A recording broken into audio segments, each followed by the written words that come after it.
So then we're going to talk about access. We talked about vision and hearing being the distance senses, okay? And then when you put on the top of that multiple disabilities, you know, some motor problems if a child's in a wheelchair or has a feeding tube, that's going to make things more difficult to access as well. So you have to take that into consideration besides just the vision and hearing. So, you know, how can we bring things close to the child? Where will we put them? Will they be able to see them? Will they be able to feel them? You know, how can they touch them? And know that the information and the responses are, sometimes they're missing. Okay, so if you're completely deaf or completely blind, you're not going to have any visual input or any auditory input or be able to make sense of that. But sometimes it'll be limited. Sometimes it'll be distorted.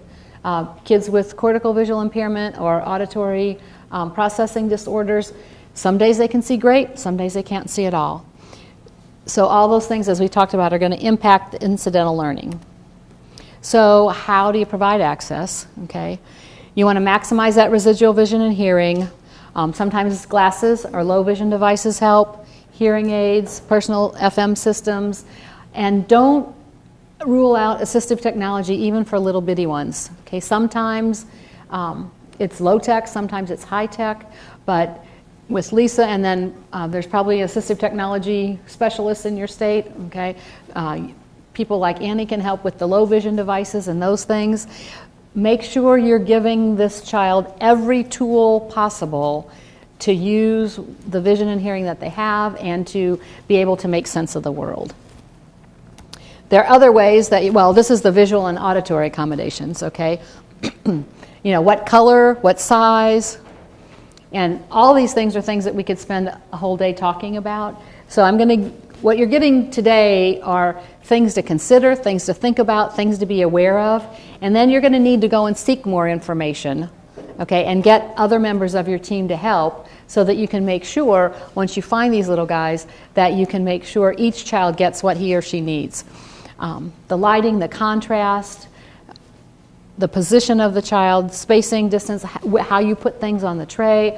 You know, do things need to be outlined in a color so that you can find things? Will it show up better on a black background than on a pale background? Auditory accommodations also include positioning, not just the child's positioning, but your position. Where are you in relationship to the child? Kids with charge syndrome like to lay on their backs a lot, okay, and you know we all learn best when we're comfortable. So if you really want a child to be fully engaged, then make it easy for that child. Work on the motor stuff later. Let them be comfortable if you're trying to work on cognitive skills or something really difficult. Control the background noise, tone and volume. All these things are what you have to think about in terms of the visual accommodations and the auditory accommodations. We just talked a little bit about position and location of the child. Position and location of the materials, okay? Where is that book corner going to be? Where are those toys going to be stored? Where will the child be going to get her spoon or her cup, okay? Will they be able to reach it? Will they be able to see it? So if you're trying to account for the things that they're missing through incidental learning, you've got to make some accommodations to make sure that they can find things and get to them. And we're going to talk later about routines and how you make a child a part of every step of the activity. They might need some adapted materials, might need some assistive technology, and this last one is hugely important, okay? You need time to prepare, the child needs time to prepare. You know, we know transitions are hard for all people. We know they're hard for most children, okay? They're really difficult for the children that we're talking about now.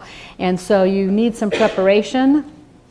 You need to let them know things are going to happen. You need to find a way to do that. We're going to talk about all that.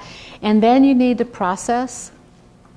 Give them time to process and slow down, and then time to respond to you, and then time to rest. Lisa talked about the fatigue. Anybody who's done a simulation, anybody who has, like if you travel in a foreign country and you're trying to use a language, you're trying really hard to, you know, use what you learned from your guidebook or for that study that you did before that, you get tired. You get tired when you're in an unfamiliar situation doing new things. So just remember that and make sure that you build in some rest time for these kiddos.